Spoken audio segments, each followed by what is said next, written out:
Welcome everybody to the panel Implementing Digital Humanism in Practice. Glad to see you here. It's one of the last panels today and the end of a 3 days conference, which was quite exciting, as I heard, quite motivating, but of course you need a lot of energy for this. So we are really glad to have you here, that you still have the energy to discuss with us and to jointly look at how can these concepts of digital humanism be implemented in practice. First of all, my name is Georg Krause. I'm the head of MSG Plaut Group, which is a big IT group here in Austria and in the Central Eastern European region. And I'm part of a big IT group, we are part of a big IT group with more than 11,000 people. So probably you are asking, okay, why am I talking about digital humanism? What does this have to do with our profession, with our work that we do? And I can tell you, it has a lot to do. And I will not introduce myself long, but I will join and share my story with you, how I came to digital humanism. And it was a few years ago when we were talking internally in our company about what makes us different. We, as an IT company, we have a lot to do with digitalization. Every day we work with our clients together in IT projects jointly. We implement software, we develop software and do all this stuff. And one thing that is special with us or for us is that we are a European, a German-based, German headquarter company that is still run by the founder family that founded the company 45 years ago. And this means, and we felt this internally, this means that we are more in a long-lasting perspective, in a long-term perspective in all what we do. We are very human-centric because this is how our founders live the values, how they live the management on a day-to-day basis. And we were thinking about how can we make this clear to everyone who is working with us, but also to our clients. And we think the difference is that we try to combine digitalization, innovation, which is of course very important for us and for our clients, on one hand, combine it with values, with long-term thinking on the other hand. And we came to the term humanism at that point. I had the pleasure to meet Martin at that time, and he told me, well, there's something that's called digital humanism, and there's a lot of things going around this topic already here in Vienna especially. And then I started to find out how does this resonate, how does this feel for us internally and for our clients. And I started to talk to a lot of managers in Austria, and more or less the answer was the same. There was no one who said, well, not of interest, we do not care about this. You will not find many of managers that say they do not care about humanistic values. So they said, well, that sounds interesting. Tell me more about it. But then the second question was always, okay, how can you implement this? What can we do about this? We feel this makes sense, but how can we implement this? And this is where my journey started around digital humanism, when I said, okay, I think it's important beneath all the valuable things and the philosophical ideas, especially here's Hannes Wertner, one of the masterminds, or the mastermind in Vienna around digital humanism. They made such a big research, innovation, ideas about this, but how can we as companies, we as organizations bring this into the life, in our everyday life? And this is when I started to think about how can we promote this, how can we learn from each other how to do this.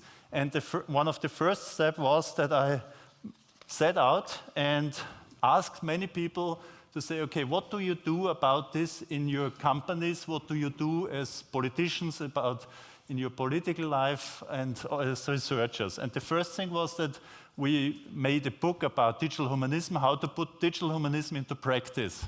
This was 1.5 years ago. This was published with many contributors about how to implement this. And then we went on and said, okay, for us, of course, internally, we try to implement this based on our best knowledge. But on the other hand, we also try to convince others here, especially on the Austrian market, to go this journey together with us, to go this journey to implement digital humanism, to look for ways how to implement this. And one thing that we set up last year was the idea that we make an award, because an award for digital humanism, putting digital humanism into practice, makes it visible. It brings the brightest ideas, the best innovations around this topic into the visibility. We work together with the Austrian Broadcast Corporation, the ORF. We work together with big companies here in the jury, like the Austrian Telecom and many others in the jury. And we made an award. We set out an award, and we had many contributors. And I'm really happy and proud to have 4 of the winners here on the panel today with me, and they will share some insights about how they care about digital humanism and how they implement this into practice and why they won the award. So let me present to you first on left from your side, on the right-hand side, Clara Neppel. Clara Neppel leads the European operations of IEEE Standardization Organization. She's focusing on the intersection of technology, policy, and society. She cares about standards and regulations in the ethical world, in ethical values, and digital humanism especially. And she is responsible for the implementation of the standard, the so-called IEEE 7000 standard, better known probably as value-based engineering, a standard that has also been taken over by other standard organizations like ISO as a standard rule for them around the topic of putting digital humanism into practice. And standards are very important for us in organizations. In the award, she won with her organization and with her emphasis on this work around ethical standards. She won the first prize, the first in the category organization. Thank you, Clara, for joining us. Thank you. Second is Natalia Postek.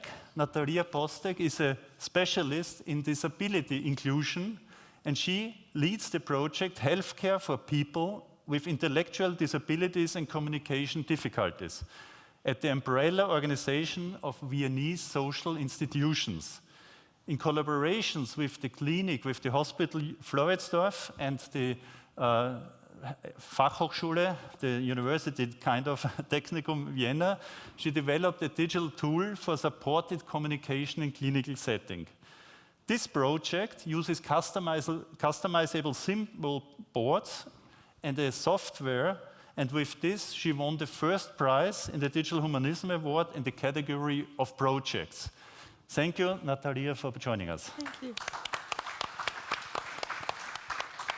Then here is Gabriele Bolek-Fügl. Gabriele Bolek-Fügl is a seasoned expert in IT compliance, risk management, and internal auditing, which is not a usual profession that we see here when we talk about digital humanism, but nevertheless, it's very interesting because it's an important perspective on what you do and what we do here. She was working for KPMG, Deloitte, BDO, and big data centers here in Austria. And in 2020, she founded a Compliance2B company, a startup offering anonymous internal whistleblowing channels for companies. She also co-founded Women in AI. This is a big organization here in Austria, as the name says, centered around for women in AI. I think you founded it together with Karina. Yes, that's right. And together with Karina, she works on these topics, on ethical values, on AI, on inclusion. And Karina actually was the one who who won the prize as a person in the award, in the Digital Humanism Award. And she is stand-in because Karina is in New York. She had to move to New York to the bank. Make some business, yeah. Yeah, make some business. She has lots of jobs, actually, yes. Karina. And so thank you very much for joining us and for representing the Women in AI movement.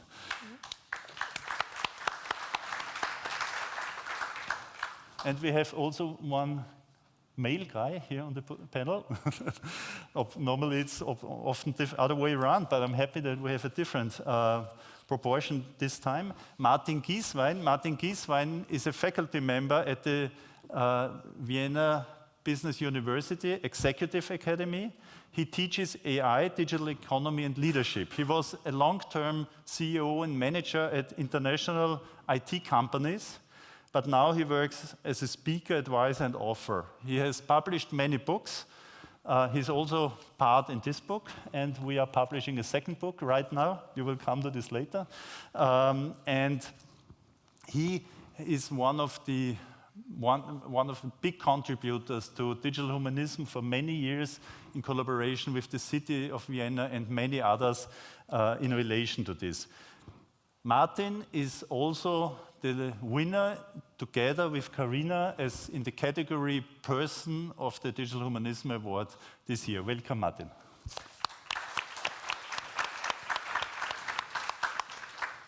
So to warm up, a short question on you. We start with Clara. What does digital humanism mean for you personally? Thank you. So you mentioned that the award is for the organization, but I understand you want to have a personal take on this. So I studied computer science. I did my PhD in optimization. So my whole life was about algorithms and performance and so on.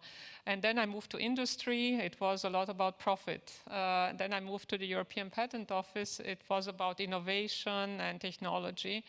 And then it was about the question that I had as an examiner first: what do these inventions that I examine do to society?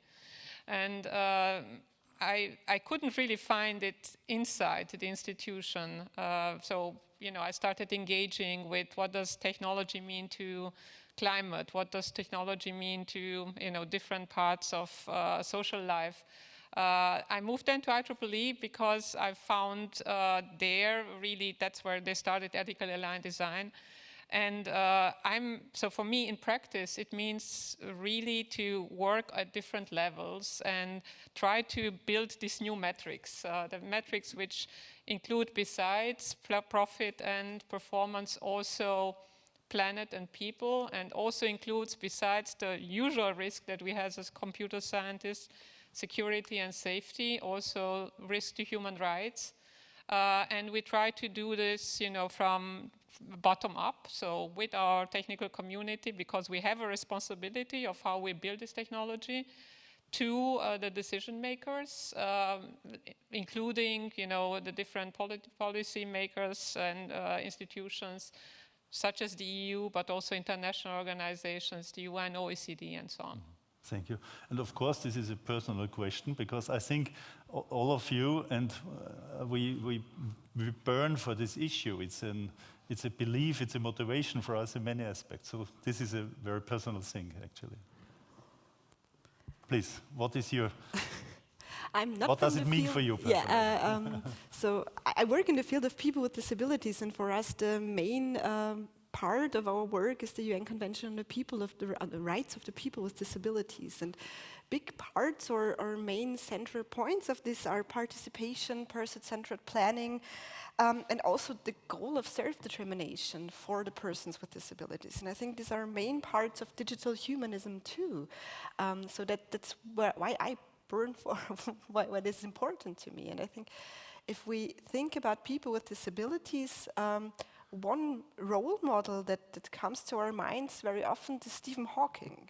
And he used digital tools to communicate, very complex digital tools, like an eye tracker who was just built for him and for his needs. It was so person-centered. And we need to give a lot of people with disabilities the opportunity to use that. So that's what we do in our project in the hospital setting, but also try to do it in very, very different parts of the lives of people with disabilities. Okay, thank you. Gabriele. Yeah, thinking of digital humanism is part of to include each other, because we humans, we are so different. There are so many different kinds of humans. So yes, we say it's one race, but at the end we are all unique.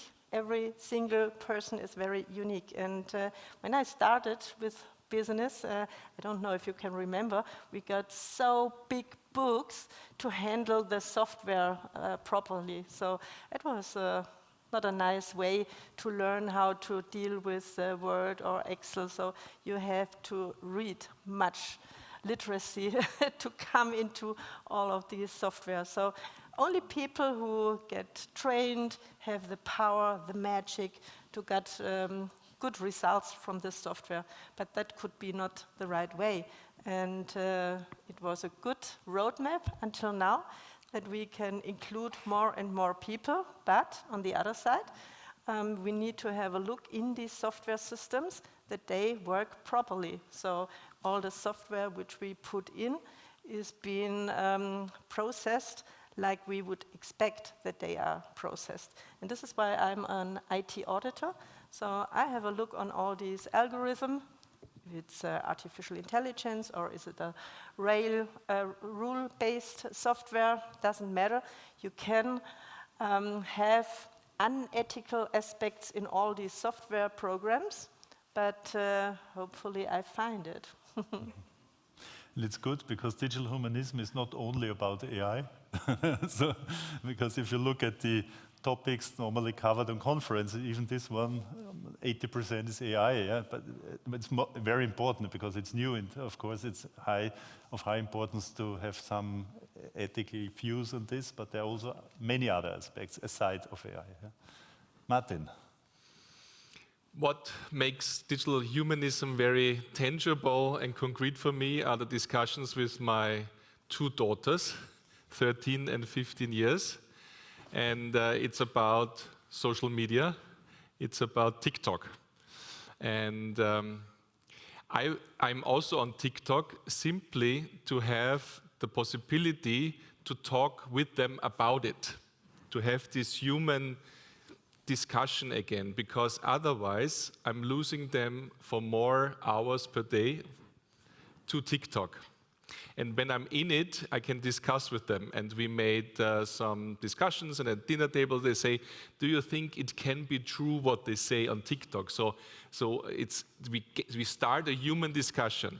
And then we made an experiment, for example, deleting TikTok for 3 days, which is really hard. Because my daughter said, if they have to delete TikTok, then I have to delete LinkedIn. 3 days without LinkedIn. Oh my God. And then we also tried to switch off the AI algorithm, which is possible because the EU gave us in the Digital Service Act the possibility that all of those platforms, that you can turn off the algorithm so it's not so addictive anymore. And we together decided we want to, my daughters and myself, we want to switch it on again. So this digital literacy, this discussion with the young people, this is actually the core personal element of digital humanism for me. If I would lose them, then I cannot work with you on digital humanism. But we have to help all the parents that are not so close to the topic like we are. We have to help them to stay in touch with this generation. We are the last generation that learned normally, that learned without AI, that had to remember poems, right?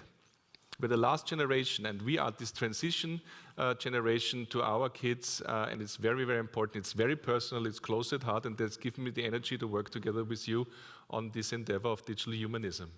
Thank you. Thank you very much for these personal statements. Now we come to implementation. Clara, I would like to start with you. Technical standards play a big role in business, also in society even. So how can ethical principles be translated into technical standards?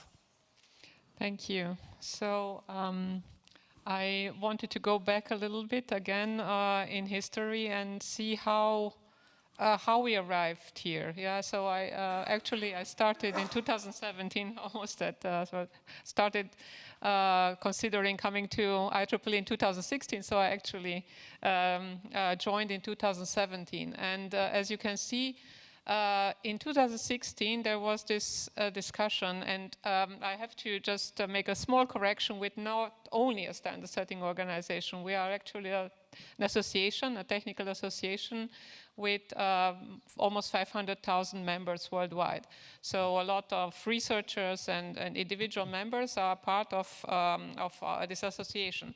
So I think that partly because of this, we saw very early on all these implications that can come from technology. And so that's where the AI ethics initiative started in IEEE, so very bottom up.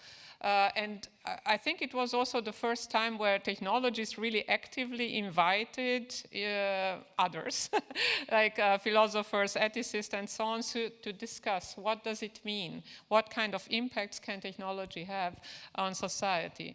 And then the question was, we have it also now in the Digital Humanist Initiative. We have the principles. We have, start discussing about what can we do. And one way of engaging or giving practical guidance is through standards, as you said. And I think that we have different ways of standard setting. So how it can support. Actually, it can support a developer to develop, to design technology, right? So I think exactly here we discussed about values. So there was a keynote about values and how we need to take into account values for in software design, and how we as computer scientists don't know how to do that. We don't know how to deal with values as dignity, privacy starts to be, of course, now on the agenda, but dignity, for instance, not at all. So, so these principles, translating them into standards, and you can see the 7,000 standard, IEEE 7,000 standard that was mentioned before, it took 5 years to develop it. Why does it take so long? Because standard setting is about consensus building. It is about understanding the same what we are talking about, what we want to achieve, and then how we should achieve it. And I can tell you, I'm also co-chair of the OECD AI and Privacy Working Group. Even if you think you know what you're talking about, if you're talking about with another community, such as the privacy experts, you will see that we're talking about completely different things. Both think that transparency is important, but for the AI experts, transparency means explainability. For the privacy expert, it means how you process data, so transparency about processing the data. So there's a long process until we get to the same understanding, terminology, and then really translating it to concrete steps. 7,000, I think, is now particularly interesting because it is about what you just said, translating ethical values into concrete system requirements with a risk-based approach. And we have several use cases here in Austria, city of Vienna. Actually, we had the first certification worldwide on for an ethical system here in Vienna. Von der Wiener Stadtwerke. Now we have different other use cases like a Data Hub Tirol and many others. And as you can see, so there are more and more things that came then, 7,000 being the first transversal, if you want to, standard.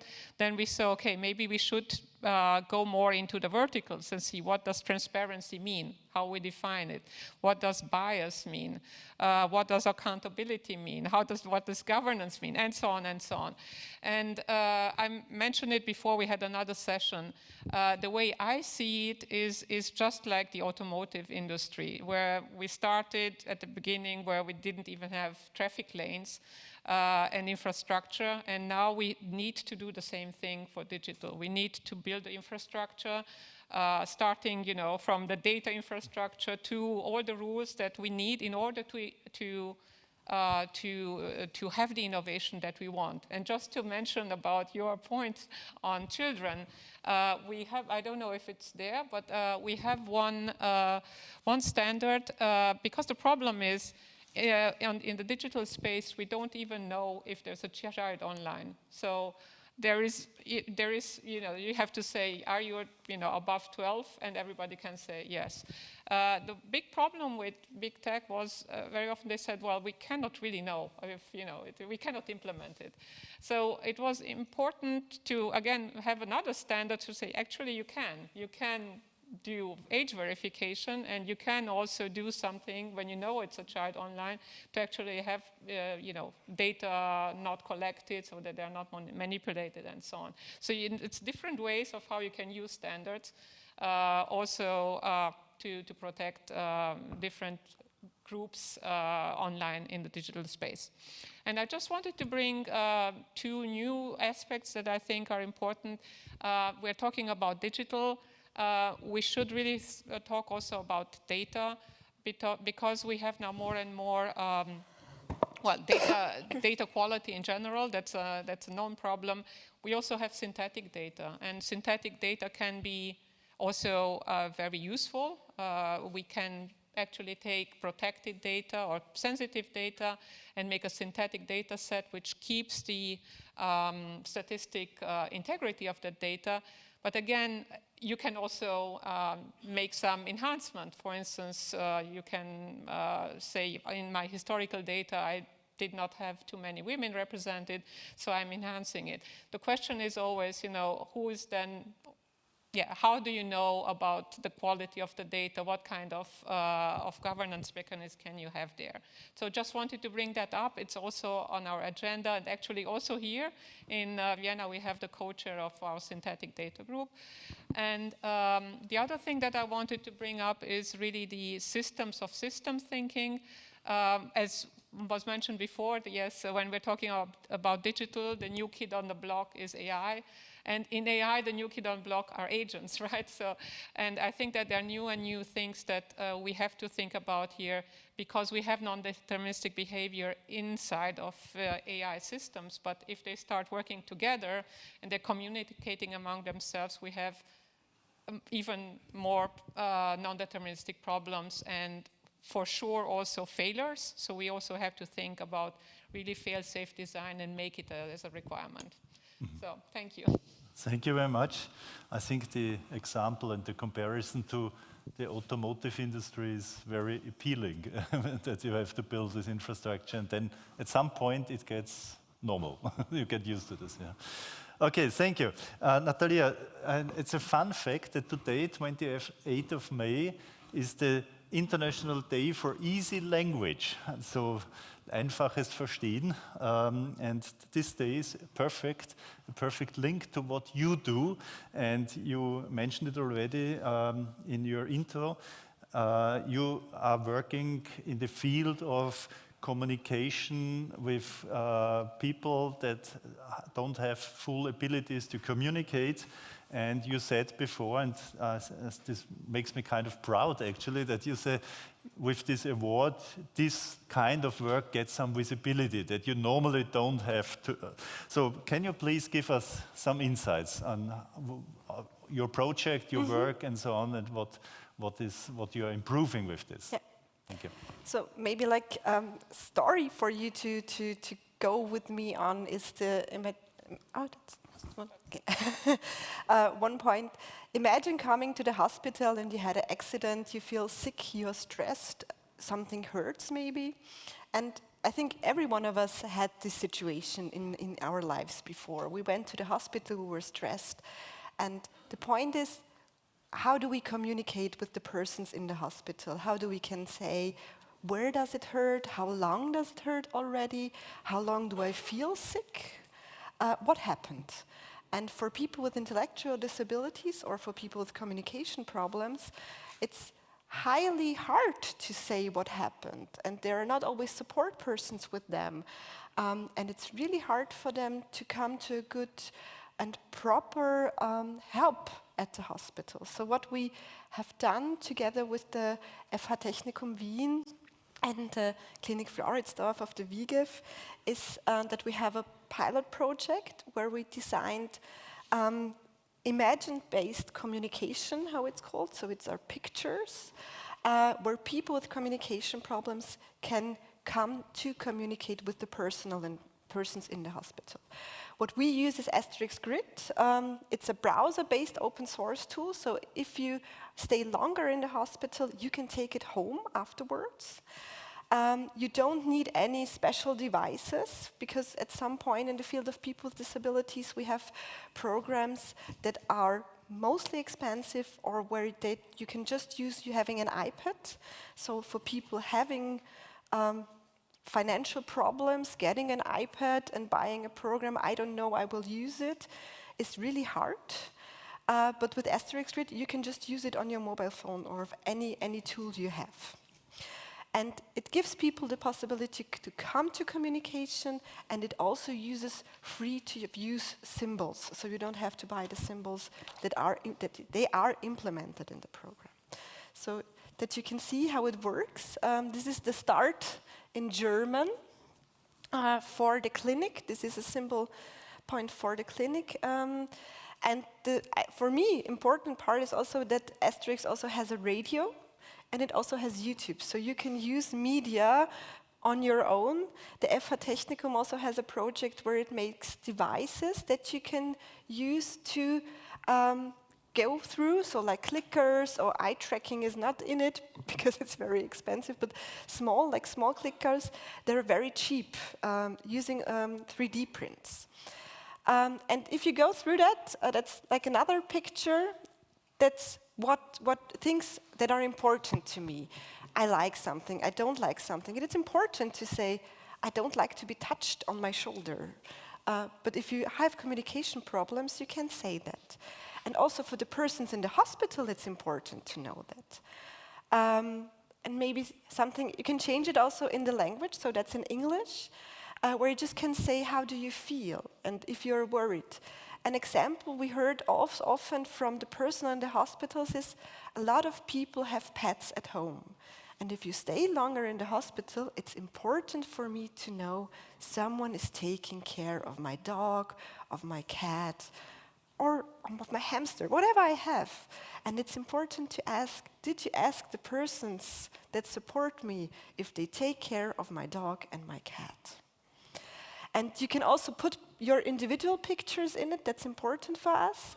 And if you put them in, you can take them home. And so I can use it afterwards. We started this as a project especially for people with intellectual disabilities and communication problems. And we see it is used in a variety of fields. So for people with dementia, for people that have at one point after operations communication problems, or for people not speaking so good German that they communicate without problems, especially in a stressful situation. Maybe what is important also, we have a various of studies from other countries that show for people that couldn't communicate before, and if you give them tools, they are shorter in the hospitals, they take less medicines, especially medicine against anxiety or depressions, because if I can say, is my cat feeling well? Maybe I'm really, really worried and I can't sleep and I need to take sleeping pills just because nobody's listening to me, or I can say it. And also the persons working in the hospitals are much, much more happier using that tool, because then say, now I know what's going on. And that's why they do their work. They want to help the patients there. Thank you. Thank you very much. I think that's a very practical aspect of digital humanism. That's really making it concrete, and you can understand how you can improve life of people using digital technologies. Perfect, thank you. Gabriele, I mentioned before that not a standard profession that you represent here with compliance and what you do. So can you give us the idea, how is this connected with the ideas of digital humanism? What is the contribution of compliance to this? Yeah, how came I in this area? So I was working with a big auditing professional international company. And Karina came back from Switzerland, so she was working at the Austrian embassy in Geneva and came back to Vienna and asked at my company, can you please host an event about women in AI? Because there are so less women at this sector, so only 22% of the developers are female, and unfortunately this doesn't change. So she came back in 2019, asked me, and we say yes, come on, we will send out some invitations and let us see how many people coming. So we had only 4 weeks for this invitation, and we got 150 people, and it was 120 which came actually. So this was really a great event.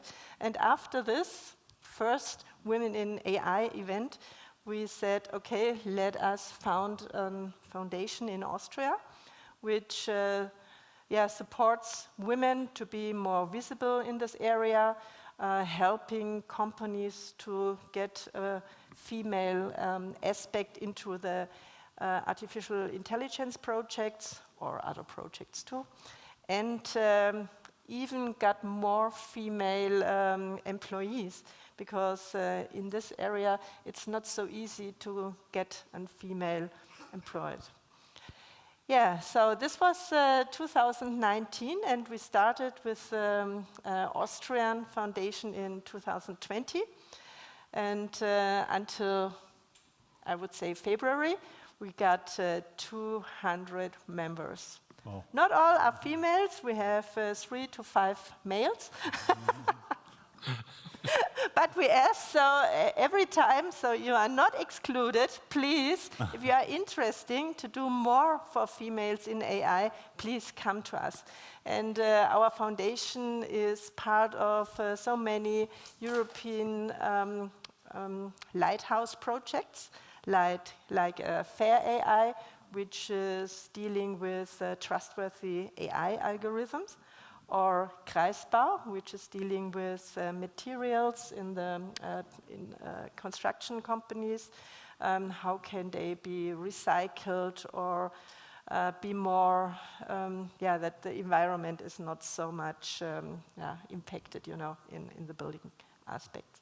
So, and we have so many projects in the healthcare area, because there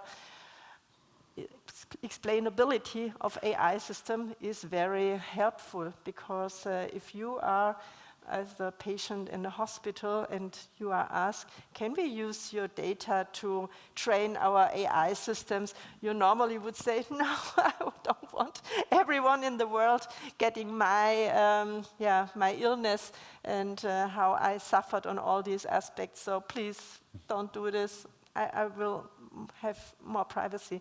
But we can do this in an anonymous way, and we need to explain to people how we protect their data and learn how we can do this therapy in a very individual way, so that other patients will have the possibility to have a better way in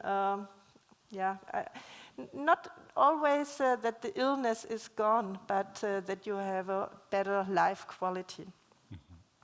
And all my business life, I was dealing with high data quality. So this is the key effect, or the key aspect which you need to focus on when you are building a very good, efficient, and trustworthy AI system. So all what I learned from the past, I can now bring in and tell the people, okay, if you forget to train the system with minorities, you will never have a good target group. So please think more. It's not only the white men who are you targeting, targeting and trying to sell your products, it is so much more. So if you only like to have 30% of the human base,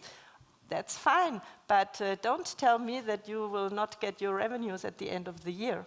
So it's not only that we are humans and that we should not exclude so many parts of us.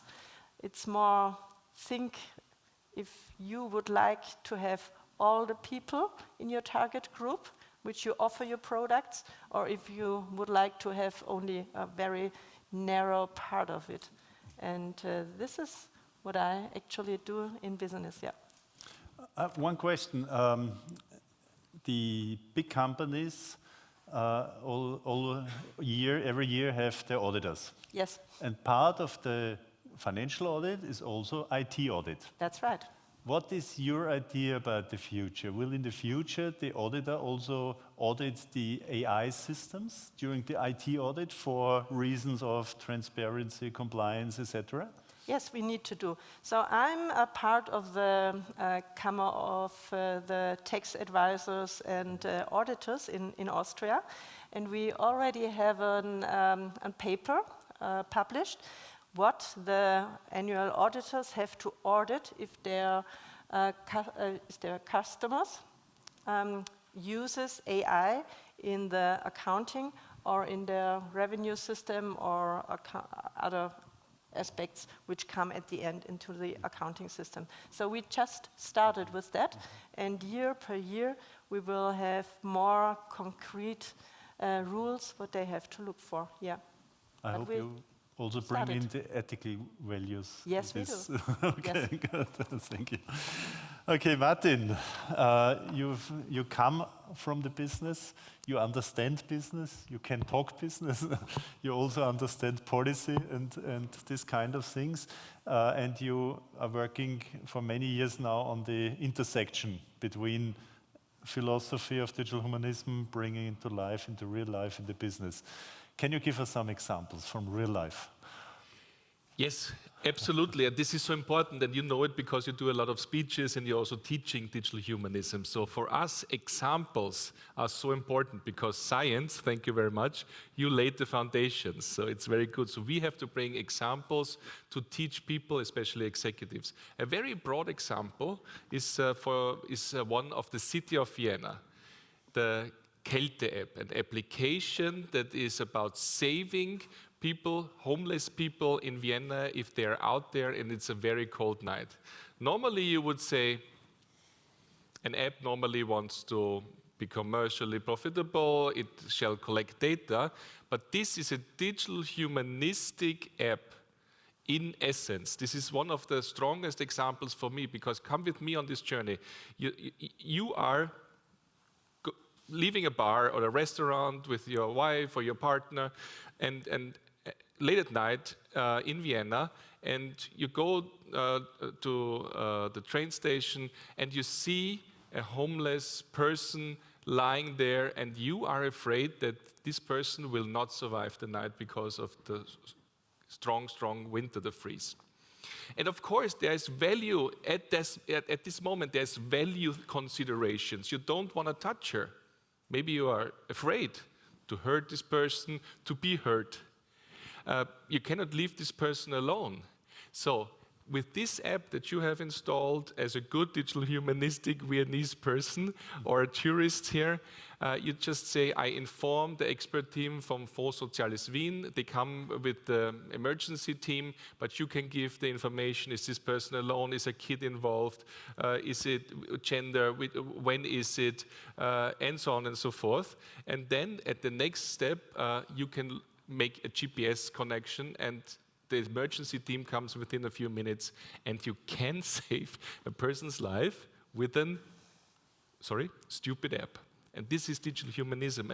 And working from those examples, I think we can transport it into schools and top executives. They understand what we mean with digital humanism. And talking about the city of Vienna, and another example is, again, the city of Vienna gave itself the strategy to say our digitalization shall be with the pole star of digital humanism.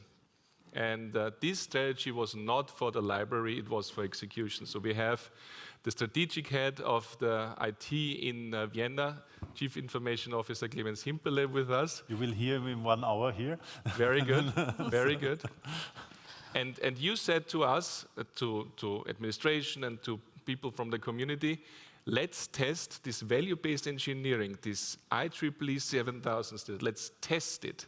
Because we want to know if this will be maybe a standard part of a project if you do a digital service in Vienna. And we tested this with a very crucial system. We tested it with Mein Wien, which is the central data citizen transaction hub.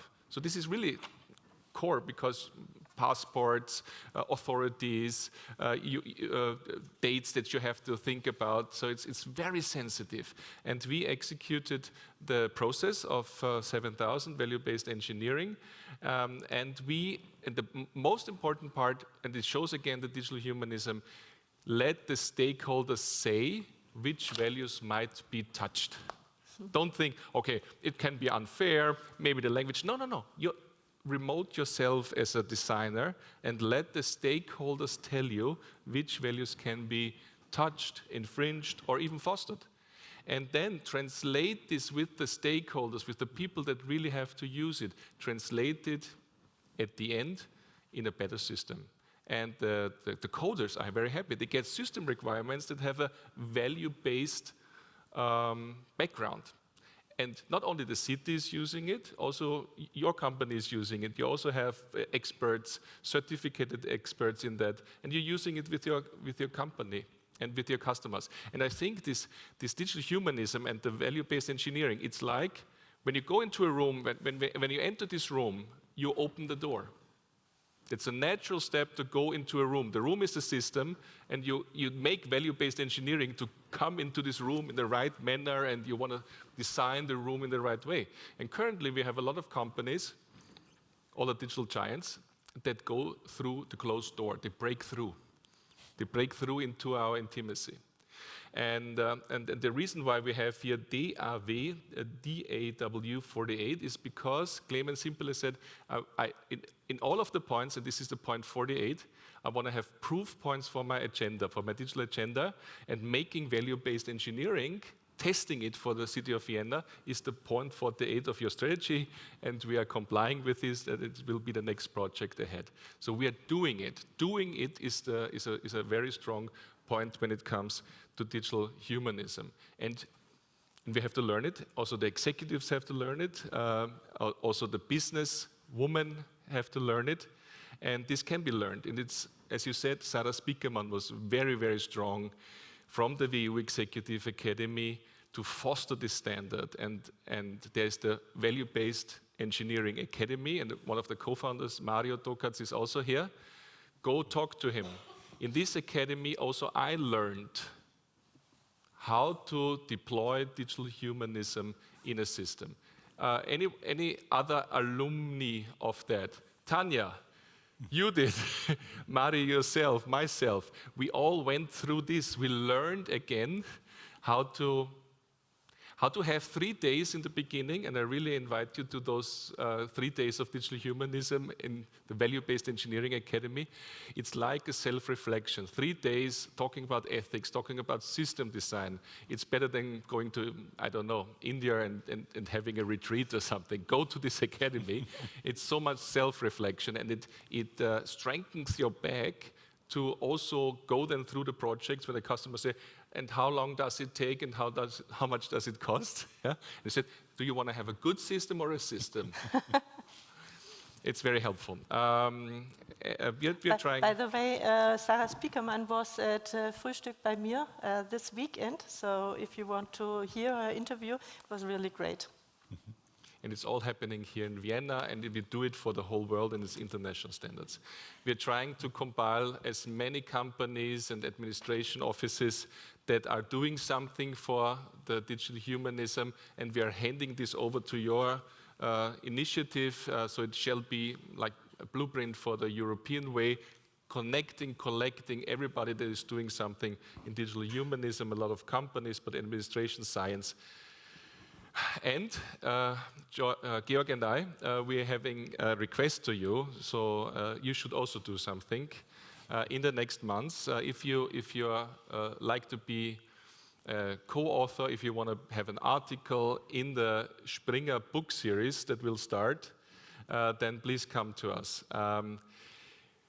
Springer, one of the biggest publishing houses in the German-speaking world, said digital humanism is a core topic of this society. And we had those wonderful books by you, Hannes Wertner, Erich Brehm, Mr. Lee, and a lot of you. You started the whole thing. Then you have your book 1.5 years ago, transferring it into business. Our book together as editors will come up with a lot of the colleagues writing it in November, and this will be the first of a book series. And everybody who says, I have an experience, science, business, NGO, I want to contribute with an article, please come to us, because we have to do a lot of books now, and we need your input. It's so important. So, can I do 2 more projects? Is it okay? Yes, sure. Sorry, but it's about doing. We're talking about practice, so let's see the examples. The EU gives money, right? Which is good, into the right direction, and it also gave money to make a medical innovation, because there's a big danger when you have a knee or a hip operation and you have antibiotical resistance, then the drug doesn't work and you stay long in the hospital, or even worse. And now with the help of AI and with the help of gene sequencing, it is so that the Dragon project started, and it's financed until 2027, and it shall find a device where you have a diagnosis right at the surgery, at the operations, right? And why I'm telling you is, first of all, and we should mention it very often, one of the key partners is Spital Speising, here in Vienna, a hospital here in Vienna. So they are core partners of this, together with small entities like Sandoz and Johns Hopkins University. Okay, showing off a little bit. It's again digital humanism in medicine, in execution, in practice, in Vienna and internationally, and showing off a little bit. But the message is actually, they decided, since they are deploying AI in that delicate situation, they have to have an AI ethics advisor. We know him, but the standard is, do a project and do the ethics. First, open the door, have an advisor. Ethics is an integral part of every IT or digital system. And last one, teaching, and you said, when you handed over to me with this part, you said how to teach also the executives, and that is what we are doing at the WU Executive Academy. You are also doing it at Krems, at the Donau University. Iris is doing it at the University for Applied Sciences of the BFE. So we are all started to teach digital humanism, and you have a part in the UDIT program where you teach digital humanism. So this is so important. And this is a program that I'm allowed to head. And we are starting at the first day, we start at the pre-work. We start with AI ethics first, before we do technology, before we do business. And this is for the core business school. This is so important that we have it. And Lukas Jamnik, he's an alumnus of this program, and you can turn to him to ask him how this is, and how this was, and how it will be, because we're starting again.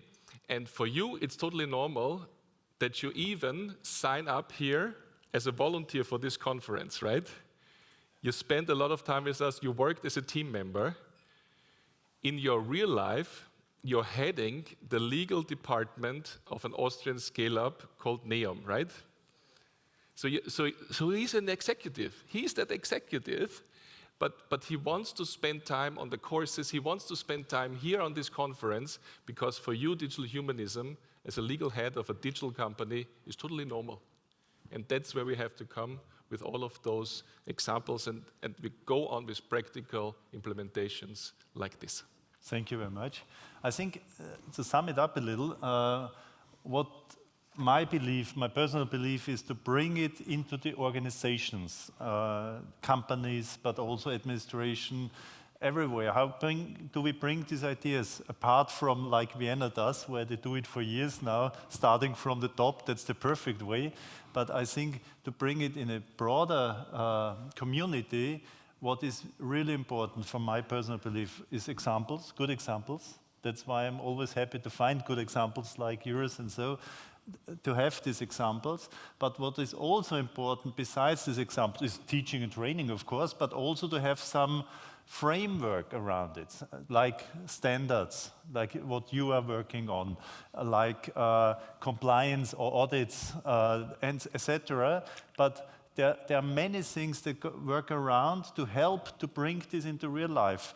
And to give a short preview on this book that you mentioned that will be published end of this year, it's already with the publisher, with Springer, there will be lots of examples in this. And to point out one additional framework that helps bring this into life is there's also a lawyer in this book, contributing to this book, who talks about tender and regulations for tender, because this is also helpful. Because 14% of the whole GDP from Austria, but of many other European countries, are public tenders. So if you bring these ideas and these values into the public tenders, this will be a big leap forward for propagating, for distributing the idea of digital humanism and bringing values into the systems. Okay, before we open up, one last question for you. I start other way around, Martin, with you. Okay. Shorter this time.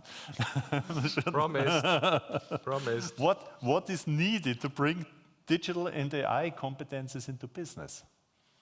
Teaching, right? Teaching, and what I learned in this conference, start with the use cases. So don't say this is a cool technology, and don't say we don't use it because of data protection. All of those start points are wrong.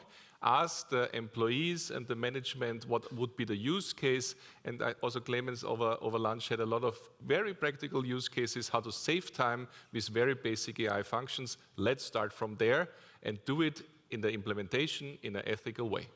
Thank you. Gabriele, you were talking about that only very few women are in AI, but you can say overall in IT. If you look at the figures from the ratio of women studying IT, it's like in other European countries, it's very low. It's about 17 to 20%. Unfortunately, yes. So how can women in AI contribute to increase this number? Yeah, so we go into schools and telling the people there, the students, how it is to work in this area, because many of the female students think, oh, then I sit the whole day before a monitor and clippering and programming. But this is not the most of the time you are doing. So normally you are analyzing problems, you are develop better ways, you are working on very interesting data, you have these specialized use cases which you bring into life. And so from my perspective, so I like the idea that I can create something new. And most of the female students don't know that they can create something new, something really special, something what would help other humans in their daily jobs. And when they heard that, so normally they say, oh, it's very interesting, maybe I should go this way too. So yes, make it a little bit more inspiring and telling them what's really behind an IT job. I think that's a very important task, because we cannot expect from the teachers to know this. Unfortunately, it's difficult for them, they because life in IT is changing every year, more or less, significantly, as we know. And so I think it's very helpful if there are organizations like Women in AI to go there and tell the young people. In showing them that they can do it exactly now. So artificial intelligence helps us doing things which we never believed, and we can do it in half a time we had done it before. So yes, it's very helpful, a very creative tool, but we need to know how to use it and what are the specific problems with these tools. And this is why we go to the students, but also to companies and teach people, because knowledge is everything. And so once again, you're open to new members, so whoever wants to contribute to this goal is welcome, right? Yes, it's like men too. Thank you. Natalia, you talked about the solution before, and I think we get a clear understanding of how it helps in this case. On a broader scale, or on a broader view, how do you see that technology plays an important role in helping to connect and to include people with disabilities? With your tool, of course, but what do you see now and in the future? What are the possibilities? I think it's a very important role, and I think we have to look at two parts of it. The one thing is that technology will get more in all of our lives, and it has also to think about people with disabilities as users. I think that don't happen often. A good example is our speech devices, where they were made for people with a clear speech. So people with communication problems, people with unclear speech, couldn't use them, even though they would need it. So what had to be done was a special program to teach, I don't know, Alexa or other things, if they're good or not, I don't know, I think not, to translate this from people who have speech problems to Alexa. And we don't need that if the thing will work at first for all the users. And I think we have to see people with disabilities as users. A lot of people with disabilities also have money they want to spend, but they can't because they don't have the access to things. And the other thing is special technology for people with disabilities. And I think at the beginning I said eye tracker for Stephen Hawking. Stephen Hawking couldn't do his work without this tool. And I think we need a lot of more things for that, especially for people with intellectual disabilities who can use technology for understanding information, but we also have to give them the opportunity to understand what is happening when they use this. They're a very vulnerable group. We know that they don't know how to use all the social media things, all the platforms, and we have to give them the opportunity to understand that and to use it in a proper way. Okay, thank you. Clara, one of the main concerns when, as Martin mentioned, I hold a lot of lectures and speeches about digital humanism. One of the main concerns that often or mostly always comes is, well, we are about to regulate again. We in Europe do a lot of regulating and we are hindering innovation by this. So how do you see the role that Europe plays? You are not a European organization, you're a global organization, right? So, and you are going along the way with ethical values, standards on this, and so how do you see this in the future? How is this a problem for Europe? Is this a chance for Europe? Well, I think that nobody really. So no human being alone wants to do harm. So I think, these ethical values, and we talked about this in the Vatican and everywhere there is a UNESCO ethical guidelines and so on. So I think that this, we share as a humankind some values and we would like to have them implemented. Now there are, of course, and that's why I'm actually very proud to be a European, because I think it was only last week we had some discussions with the Commission, and I'm impressed by, if they say we have to take care, actually it's a multidimensional optimization, it's a computer scientist coming out again, that you actually have to optimize both the digital in the economic sense, in the social sense, and the environmental sense. So it is a very multi-dimensional optimization, and they try with, admittedly, a lot of regulation in the last period to address all this. And we have now, of course, also the backlash that it's too much regulation. There's some legal uncertainty in Europe about what to do and what to implement first. And the other problem that I see with this, a lot of regulation uncertainty, is that actually these values that we would like to do, let's say, inherently move to the compliance side. And actually what we should do is really to think that actually we want to have a new value proposition, something we want to do good. And I think that's what digital humanism can counterbalance, that we can actually show that we can do both. We can, again, coming back to my car example, in San Francisco 2 weeks ago when I also tried out Waymo, and it was autonomous cars working very well, so surprisingly well with all the pedestrians and all the other cars, and that shows that once you have the infrastructure in place, you can have innovation that is not hurting humans. And I think that Europe is trying now to build up this infrastructure, and they are looking into different data, the DSA and so on. And admittedly, they also work in silos. That's the same problem that we have also in organization. So what I think that they are trying to do now is to actually bring all this together and make something useful from the regulatory point of view. So that's the top-down. We, from bottom-up, can come up with, very, skills, certifications, use cases, digital humanism, EU project, to show how this can work in practice. Thank you very much. So now we are open to questions from the audience. Are there any questions?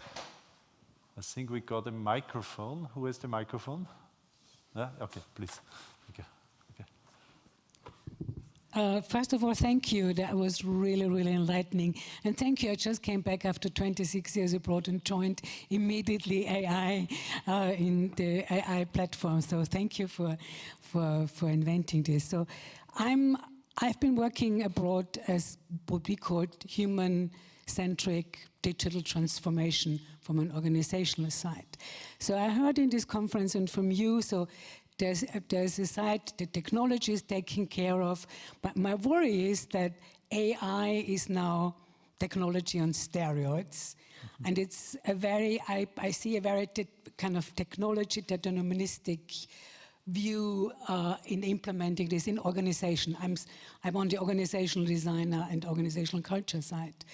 And I feel now here is technology on steroids, but here is very outdated bureaucracy, hierarchical organizations that are not ready yet. So we talked about platform organizations.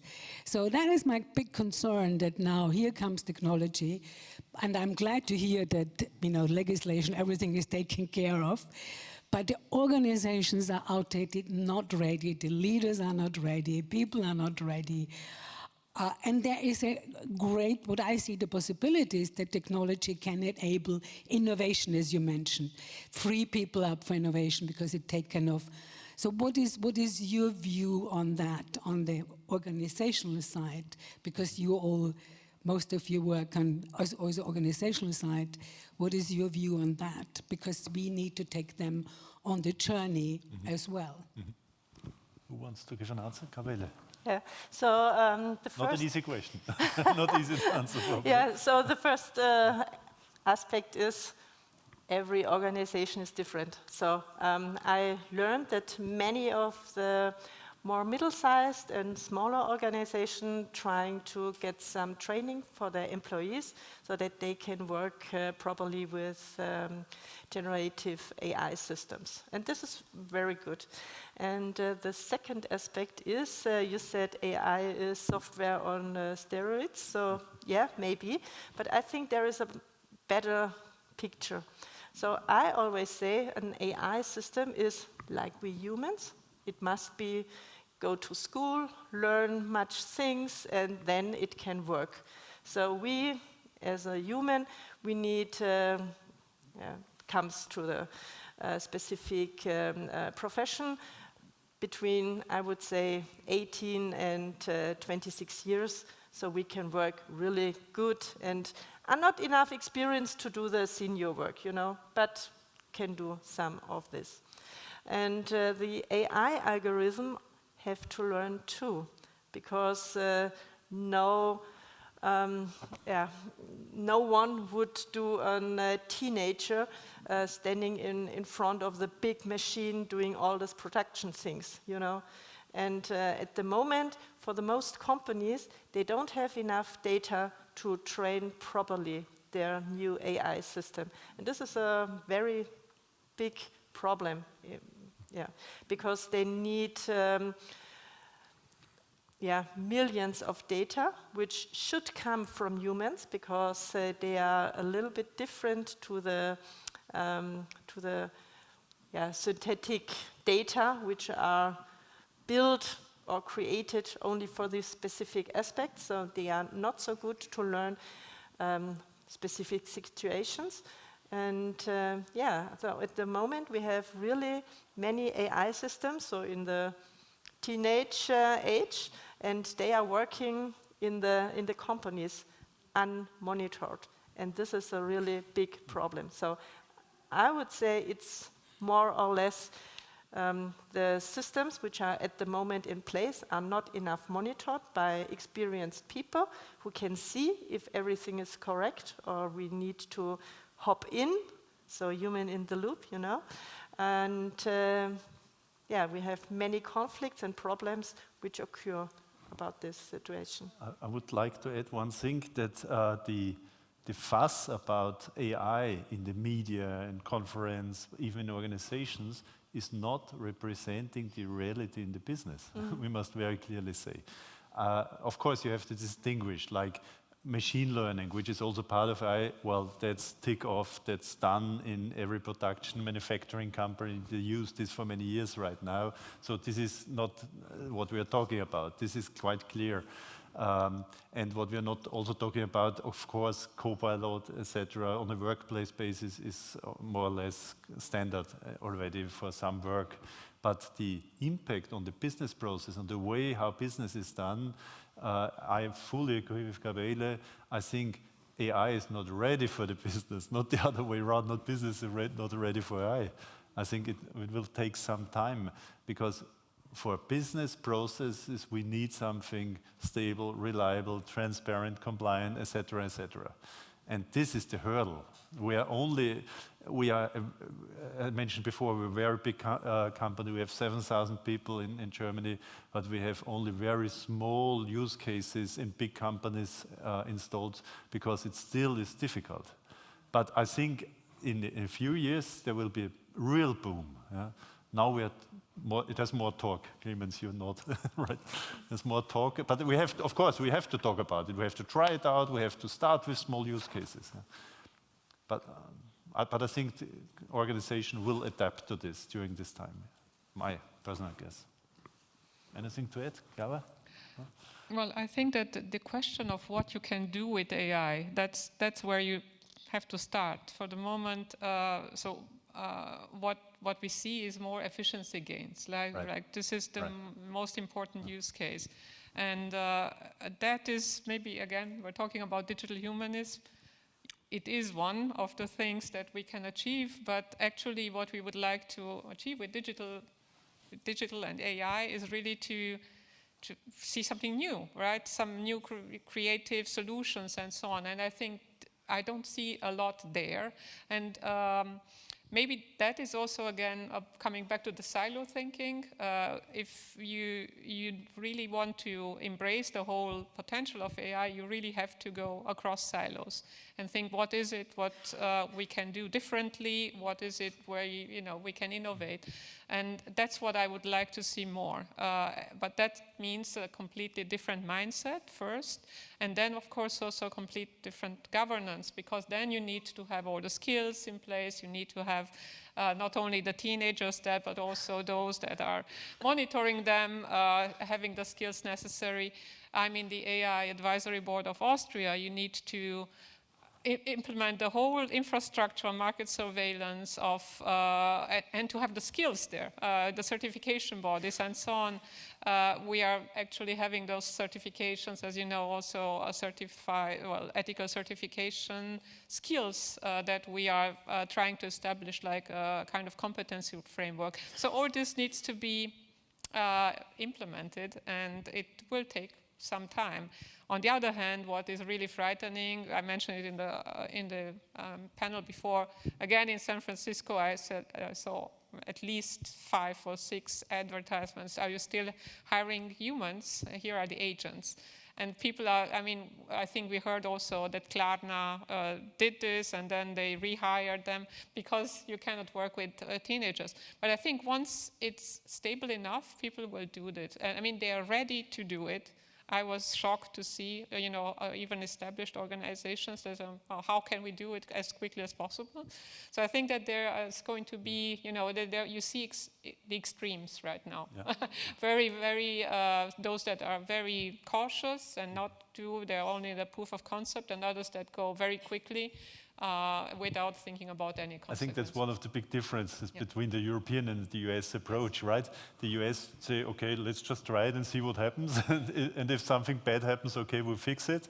And the Europeans say, okay, before we go out with this solution, we have to be absolutely sure that it works. So that's ChatGPT is a good example, because this technology was not new, they just put it on the market. Yeah.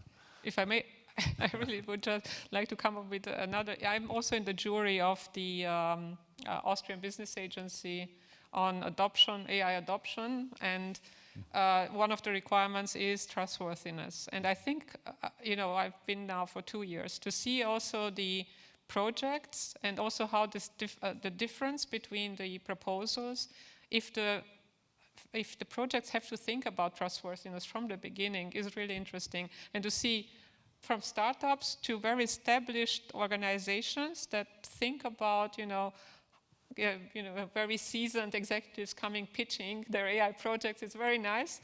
And really coming with interesting use cases, new use cases of how they can use AI in their established organization. So I think, again, about the funding and putting some constraints around the funding, which could be digital humanist, value-based principles, is really important. So thank you for this question. Another question. Here's one question.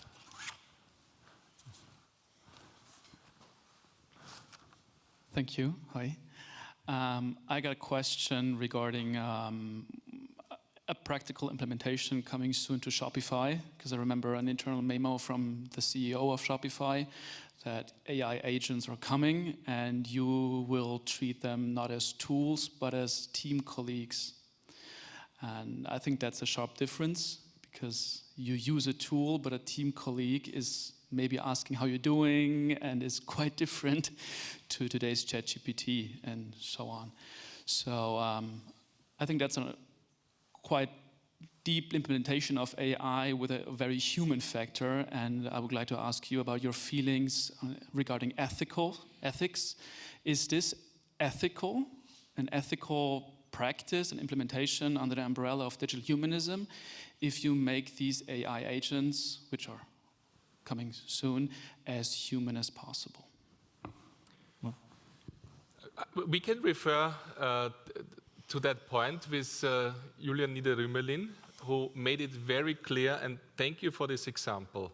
This is the wrong way, like Shopify is doing the CEO. It's the wrong way, because when we put animo into the machine, if we are seeing it anthropomorphic, so like a human being, that's the doom way. That's the wrong way. Why? Because when you are a CEO and you're not digital humanistic and you want to optimize and you see this even maybe geopolitical, then you want to have this AI as a colleague. But as soon as you give a machine human proportions, thinkings, dimension, it will in a few years give those same people the argument, we cannot shut it down. It has a certain personality. Some of the colleagues like him. He's so productive. And this leads, as you see, into a very, very wrong way. And therefore we have even very hard and very early say no. First of all, it's not human. Don't say thank you. Treat it as a machine. And therefore, I'm so thankful for the EU AI Act, because in August, transparency of usage of AI is needed. When you do, for example, avatar, like we saw it in the beginning on Monday from Peter Hanke, it has to be displayed all the time, this is AI, not just at the beginning. Touching a sensitive issue here, right? And when we are doing public text in public interest and it's made with AI, we have to label it, co-created with AI. And that's the right way. That's the digital humanistic way. And therefore, I think either the CEO of Shopify is too bullish and too cool, or he has a different agenda for the future. Or he wants some good marketing. And we talk about him, but we don't buy his solutions, right? Yeah, exactly. Yeah. Okay, one more question, please. The last one, then we have to come. So I was just going to do a counterpoint, because I think this is a really, really good example. You know, you mentioned you have a 13-year-old and a 15-year-old. I have a 15-year-old as well. They don't do social media, they do online games. And there was a situation about a month ago where I was doing a presentation on AI, and he came up to me and said, "Oh, you're doing AI? I know all about it." And I asked him, "Okay, smarty pants, what do you know? Show me." He goes into an online game and he says, "See these characters? They're AI. They're my helpers. They're my friends. I work with them." You know, I get the sense sometimes, and this is a problem of us generationally, you know, it's as if we're sitting in a conference 100 years ago and talking about automobiles, but we're calling them horseless carriages. What you mean by AI, what the CEO of Shopify means by AI, and what my 15-year-old means by AI is completely different conceptually. So I just would caution, don't write off the fact that AI can be helpers and be just as legitimate as anything else. But I think here's a good saying from the digital humanism: technology is not a destiny, it's a fate. We have to shape it. And that's exactly the point. It is also, if you look at the ideas of Julian Niederrümelin in his book and so on, it's a philosophical question. Where do we position technology? Where do we position them? Because, of course, it has the potential to look like a human in a few years, probably, to behave like a human. Yes, it has the potential. But if we leave it going this way, then we'll come into this road. And this is probably not what we want. Yeah? But that's a discussion that we have to make, and that's a decision we have to take. Okay. One. Final, last question. It was just also to the point that was raised. So in the ethically aligned design and the law committee in 2016-19, we were discussing some legal issues that come from AI, and some of them were related to accountability. So purely like, who are we accusing for the actions of AI?